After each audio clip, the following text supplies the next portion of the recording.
예, 안녕하세요. 큐팍입니다. 지난 영상에서 일론 머스크가 왜 지난 대선에서 해리스가 이겼으면 미국이 끝장났을 거다라는 얘기를 했는데 그 이유를 일론 머스크가 설명을 했죠. 오늘 보여드릴 영상은 요거의 2편이라고 할 수가 있는데 지난 바이든 정권에서 전 세계에서 불법 입국자들을 어떻게 불러들였는지 그거를 또 자세히 설명하는 내용입니다. 그리고 이런 내용은 뉴스에서 당연히 안 나오기 때문에 이런 조 로건 팟캐스트나 이런 데서 그 실상을 밝히는 사람들이 아니면 일반 대중은 이런 내용을 알 수가 없죠. 그 실상을 알려드리기 위해서 이 영상을 준비했습니다. 영상을 보시겠습니다. So what she was alleging was that she was in charge of turning illegal immigrants into clients. That's what they would call them, and that she would go to them and try to ask them, "Do you have a headache? Do you have back problems? If you do, now you can be permanently disabled. You get permanent disability, so you get Social Security for life." Yes. Yeah, Not just Social Security, but disability, which is even more. right. And you get them on the taxpayer dole right away the moment, and they're illegal aliens. Yes. So if I were to say, like, what's at the heart of the sort of, like, why is the Democrat propaganda machine so fired up to destroy me?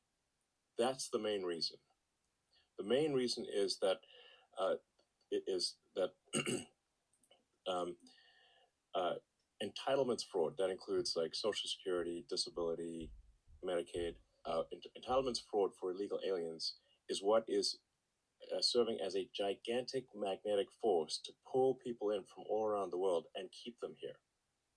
Like basically, if you pay people at a standard of living that is above 90% of Earth, then you have a very powerful incentive for 90% of Earth to come here and to stay here. But if you end the illegal alien fraud, then you turn off that magnet, and they leave, and they stop coming, and the ones that are here, many of them will simply leave. And if that happens, they will lose a massive number of Democratic voters. 네, 잘 보셨죠? 예, 그래서 지난 시간에 보여드렸던 요 영상, 그 불법 입국자들을 데려와서 그들에게 이제 나중에 투표권을 줘서 결국 경합주가 민주당 주가 되면 이제 미국이 일당 독재의 나라가 되고 그러면 여기 말한 것처럼 결국 미국이 캘리포니아가 되는 거야 라는 영상하고 지금 보여드린 이 영상, 불법 입국자들에게 주는 혜택을 끊어버리면 그 사람들을 끌어들이는 자석을 꺼버리게 되는 거니까 그러면 더 이상 불법 입국자들이 안 들어오고 그러면 민주당 입장에서는 미국을 파랗게 바꿀 수가 없게 된다. 이렇게 연결이 되겠죠. 그래서 지난 4년 동안 그리고 지금까지도 문제가 되는 불법 입국자들 문제는 이게 단순히 난민들을 받아들이고 안 받아들이는 이런 문제가 아니고 미국의 권력을 어떻게 장악하느냐 장악하지 못하느냐 이런 문제가 달린 아주 심각한 상황이기 때문에 그래서 그걸 막으려고 일론 머스크가 정치에 개입을 하게 된 거죠. 자, 그리고 오늘 두 번째 얘기는 트럼프가 이제 VOA가 속해 있는 미국 글로벌 미디어국 여기를 이제 축소한다는 뉴스가 나오는데 그 뉴스가 나오자마자 이제 주류 언론에서는 또 세계 민주주의 전파하는 방송이 멈췄다. 공산 독재 국가 주변의 한 줄기 빛 위기다. 뭐 이런 식으로 또 뉴스들이 나왔는데 여기는 북한의 실상을 알려온 VOA가 폐쇄 위기다. 그리고 전체주의 국가 실상 알리는 역할을 했는데 VOA가 1942년부터 이제 그 역할이 사라지게 됐다. 라고 했는데 이건 사실 옛날 얘기죠. 전체주의 국가의 실상을 알리는 거는 옛날 얘기고 그러면서 이제 뭐 역사까지 다 보이죠. 1940년대 2차 대전 후에 뭐 어떤 역할을 했는지 이런 걸 다 설명을 하는데 이런 건 다 맞습니다. 그런데 이거는 다 옛날 얘기죠. 옛날 얘기고 지금은 그런 역할보다는 전 세계의 글로벌리즘과 그 다음에 좌익 이념을 퍼뜨리는 그런 목소리가 됐습니다. 그게 한 축이고 이 VOA를 축소하는 것의 한 축이 그거고 또 한 축은 낭비가 어마어마하게 심하다고 합니다. 그래서 VOA의 이제 수장으로 임명된 캐리 레이크 전 애리조나 주지사로 이제 출마했던 사람인데 이 사람이 워싱턴 DC의 글로벌 미디어국에 와서 이제 상황이 어떤가 처음 보러 왔다고 합니다. 그래서 와서 상황이 어떤지 그 소감을 말하는 영상입니다. 이걸 보시면 트럼프가 글로벌 미디어국을 왜 축소하라고 했는지 이유를 아시게 될 겁니다. 영상을 보시죠. Hi, America. I'm here in Washington, D.C. as Senior Advisor at United States Agency for Global Media. I have been on the job for a couple of weeks now, and I'm horrified by some of the things I'm learning about this agency. I'm sitting here on the 13th floor of a shiny, brand new, beautiful skyscraper building that is costing you, the taxpayer, a fortune. The Biden administration, folks, right before they left office, signed a brand new lease for this building, a 15-year lease that's going to cost the taxpayer nearly $250 million. Here's the kicker. They already have a building that they're located in that is paid off, that they could have renovated or updated, but they chose instead to get us into a lease that's costing the taxpayer a fortune. Take a look at what's in this building. Fancy conference rooms with wall-to-wall windows. There's 26 conference rooms, at least, that's what I've counted, in this building. There are 4 bridges to nowhere, massive waterfalls, Italian marble finishes everywhere, leather furnishings, all of this being paid for by the American taxpayer. And it's not the only thing we've seen. We are seeing grants where they've taken the grants and they've changed the contracts just days before we got in here to make it less transparent for us to find out where the money is going and what's happening with these grantees. It was an obvious sign that they wanted to keep us from finding out anything that we could possibly go in and change and make better for the American taxpayer. We're doing everything we can to cancel contracts that can be canceled, save money, downsize, and make sure there's no misuse of your dollars.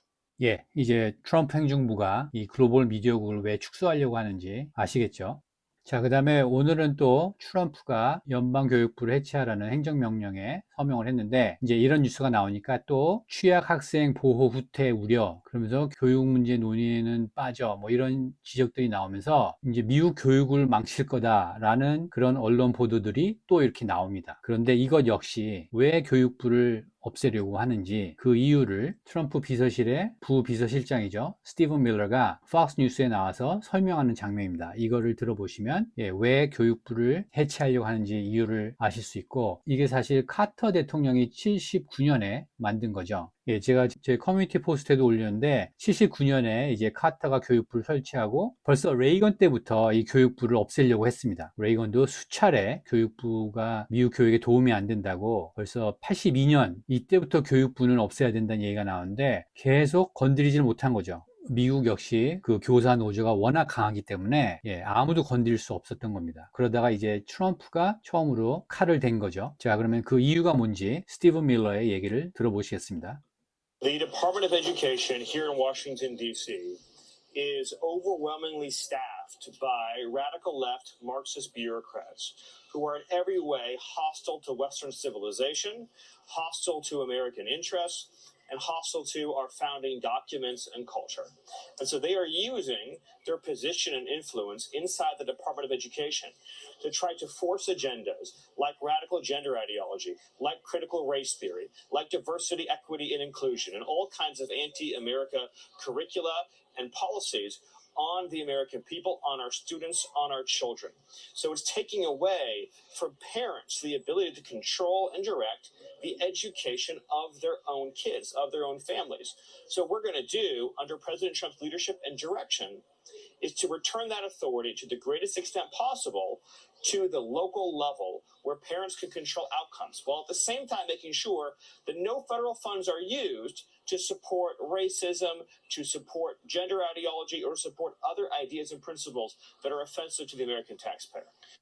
네, 그래서 미국 교육부도 아까 글로벌 미디어국과 똑같이 낭비도 심하고 또 조직 내에 급진 좌파 막시즘 관료들이 미국 아이들에게 급진적인 젠더 이념, 비판 인종 이론, 막시즘에서 나온 쉽게 말씀드려서 백인이 지배하는 인종, 흑인은 지배받는 인종, 그렇게 해서 두 인종 간의 갈등을 부추기는 그런 이론, 그 다음에 DEI, 다양성, 형평성, 포용성, 이런 것들을 가리키는데 매년 수억 불을 쓰고 아이들이 읽고 쓰고 말하고 그 다음에 산수, 이런 능력을 안 키워주고 이런 좌익 이념만 가리키고 있다. 그리고 이런 데에 돈을 쓰고 있으니까 돈은 엄청 쓰지만 다른 나라에 비해서 아이들의 그런 학업 능력이 현저히 떨어지겠죠. 그렇기 때문에 교육부를 없애야 된다라는 게 이제 스티븐 밀러가 하는 말이고, 그리고 또 중요한 얘기가 미국 교육부를 통해서 그동안 부모가 아이들 교육에 관여하지 못하게 하려는 움직임이 최근 10년 동안 아주 강해졌습니다. 심지어 교육 쪽에 있는 사람들을 하는 말이 너희 부모가 뭘 알겠냐, 교육에 대해서 뭘 알겠냐, 우리 교육 전문가들이 아니까 부모들은 신경 쓰지 마라, 우리가 알아서 너희 아이들을 가르치겠다, 이런 주장을 하는 교육자들도 언론에 많이 나오고 실제로 그쪽으로 미국 교육을 끌고 갔던 겁니다. 미국 연방교육부가. 그래서 그거를 트럼프가 끝내려는 겁니다. 이런 얘기 역시 뉴스에는 안 나오죠. 이런 폭스 뉴스에나 나오지 다른 주류 언론에서는 안 나옵니다. 당연히 우리나라에도 이런 얘기는 안 들어오겠죠. 그리고 오늘 마지막 영상은 트럼프의 협상 스타일에 관한 재미있는 에피소드를 하나 소개해 드리겠습니다. 요거는 이제 트럼프 일기 때 트럼프가 탈레반과 협상할 때 어떤 일이 있었는지, 웨슬리 헌트라는 텍사스 의원이, 요 여성은 세이지 스틸이라고 예전에 ESPN 그 스포츠 기자였는데 거기서 나와서 이제 세이지 스틸 쇼라고 이제 팟캐스트를 하는 이 여성도 우파 팟캐스터입니다. 거기 나와서 트럼프가 탈레반과 어떻게 협상했는지 미국에서는 아주 유명한 에피소드라서 오늘 소개해 드리도록 하겠습니다. 그래서 오늘은 이걸 마지막으로 영상을 마치도록 하고, 그럼 영상을 보시겠습니다. I'm gonna give you my favorite President Trump story. When we were negotiating with the Taliban, President Trump wanted to get out of Afghanistan, but he wanted a conditions-based withdrawal, meaning that you do what we tell you to do, and then we will start pulling troops back slowly as long as you abide by our rules. It's President Trump and Mike Pompeo, and they are talking to Taliban leadership in the room, and they had one translator in the room. President Trump looked at the Taliban leader and said this: I want to leave Afghanistan, but it's going to be a conditions-based withdrawal. And translator translated. And he said, if you harm a hair on a single American, I'm going to kill you. And the translator goes, and Trump goes, tell him Yes. Tell him what I said. Tell him what I said. Reached in his pocket, pulled out a satellite photo of the leader of the Taliban's home and handed it to him. Shut up. Got up and walked out the room.